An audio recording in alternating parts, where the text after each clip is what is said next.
ఏమైంది కాచి? అంత దెబ్బలా తగిలింది? ఏం కాదు లక్ష్మి, అట్టా చూస్తా ఉండవు. ఎట్టా తగిలిందని నా కొడుకు అడుగుతా ఉన్నాడు కదా, చెప్పు చెప్పు. నేనే కొట్టా.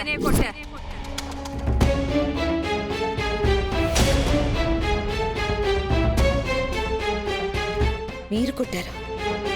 ఎందుకత్తయ్యా? కాచి మీద చేయి చేసుకోవాల్సిన అవసరం ఏమొచ్చింది? పెద్ద చిన్న మర్చిపోయి నోటుకొచ్చినట్లు మాట్లాడితే చూస్తూ ఊరుకోవాలా కౌశికి? ఆ పిల్ల నోరు జారింది, దానికి నేను సమాధానం చేత్తో చెప్పాను. అసలు ఏం జరిగింది? జగదాత్రి, నువ్వు చెప్పు. వదిన, అన్నయ్య వాళ్ళ పెళ్లి రోజు కోసం కాచికి గిఫ్ట్స్, స్వీట్స్ తీసుకొచ్చారు. వాటిని పిన్నిగారు బయట పడేశారని కాచి అంది. దానికి పిన్నిగారు కాచి మీద కోప్పడర్చారు. దానికి కాచి తిరిగి అరిచింది.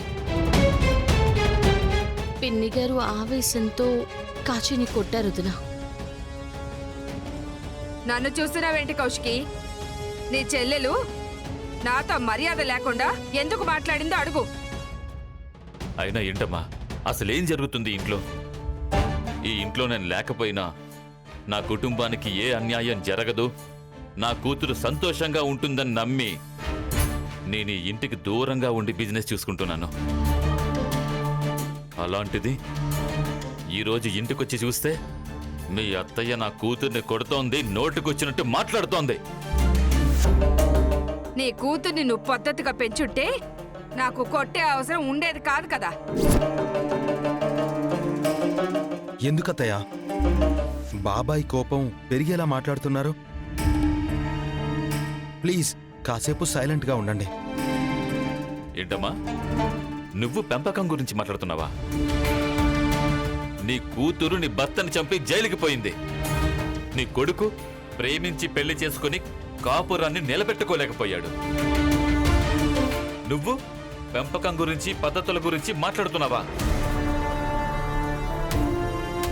మావిగారు ప్లీజ్, ఎందుకు ఊరికే మాట మాట పెంచుకుని గొడవని ఇంకా పెద్ద చేస్తున్నారు? ఎందుకు ఊరుకోవాలమ్మి? ఆదిలక్ష్మి నోటికొచ్చినట్టు మాట్లాడుతూ ఉంటే, ఈ ఇంటి ఆడబిడ్డల్ని కొడతా ఉంటే చూస్తూ ఏడ్చి కూరుకోవాలా? చూడమ్మా కౌశికి, మీ అత్తయ్యతో కలిసి ఉండడం మా వల్ల కాదు.